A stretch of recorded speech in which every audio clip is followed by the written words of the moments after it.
Hey, here is a little more complex build plan, kind of a Carbine kit that I'm adapting to a G17 gel blaster. So really like using these G17s for these mods if I'm going to be using a top loader, just because they seem to be the easiest to try to customize towards, just straight edges, makes things a little easier, but also good performance since these are about 150 FPS.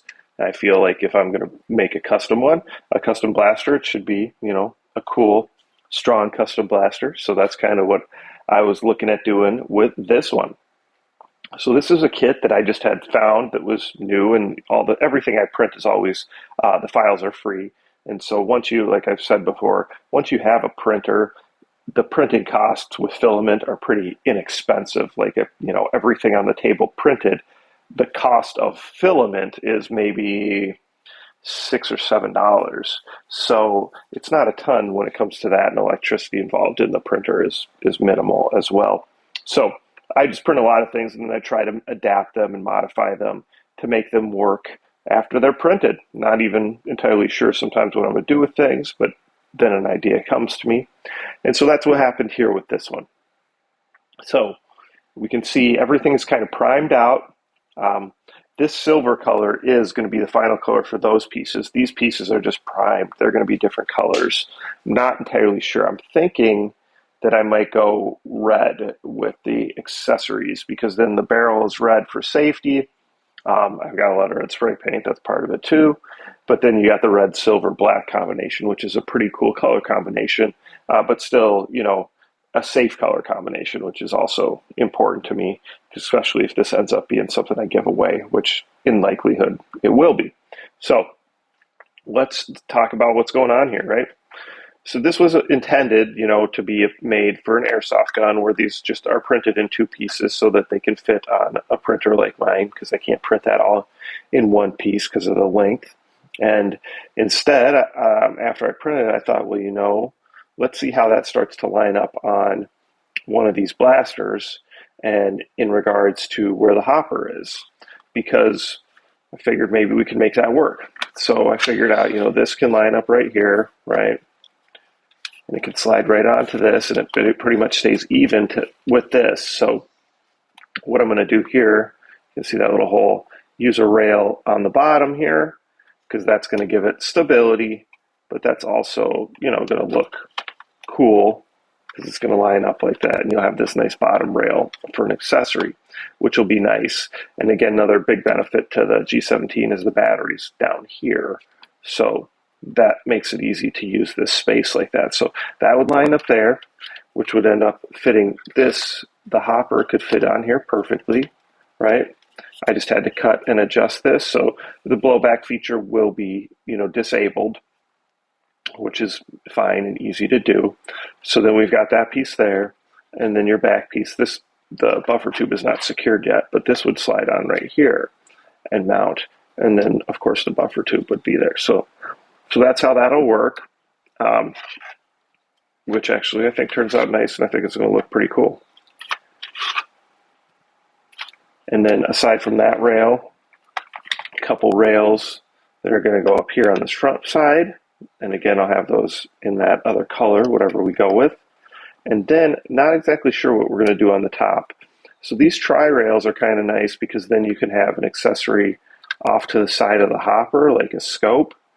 So I was going to try to see about incorporating that. Not entirely sure if I'm going to like how that looks. So then I also did some rail risers where it's kind of cool to just make one that kind of steps up, to the hopper, steps down to the hopper. I don't know. I just kind of like how that ends up looking. But again, those don't have to go on. And even though I printed these slightly larger at 101%, they're still super tight on that rail, which is just kind of a pain, but I'll be able to make them work. The other thing I did is, obviously here's a threaded barrel, so this piece is just set up for being painted, but that's going to go in through here, right? And that's going to be flush there with just the threaded piece sticking out. And then I always make sure when I do these type of things, like so this is the same size as this inner piece. And so what I'll end up doing is inside that barrel are a couple different layers of barrel that are going to basically go over the top of the inner barrel, and then this piece would go inside through here. It would meet up perfectly with the one that it matches up to perfectly, and then it would actually give a nice long portion that goes inside the threaded barrel. Now, the reason why I just do that is because it just ensures that you're going to have a nice straight barrel that's going to shoot properly. Of course, when you unscrew it, that means you'll have a piece like this sticking out through the screw, but you actually can, this fits tight enough that I don't even need to probably secure it in. But even if I did, you would just, you could continue to use other different muzzles, flash hiders, and that kind of things where this would go inside, and that would work just fine. Just ends up performing better. And again, this was made for an airsoft gun, and it was a really small barrel. So the other thing I had to do was take, I've got all kinds of super long drill bits, and I had to drill it out. So it's not quite as wide as this, because this is 14 millimeters where the threads are. But then inside there, I had to insert another long plastic barrel that is this size.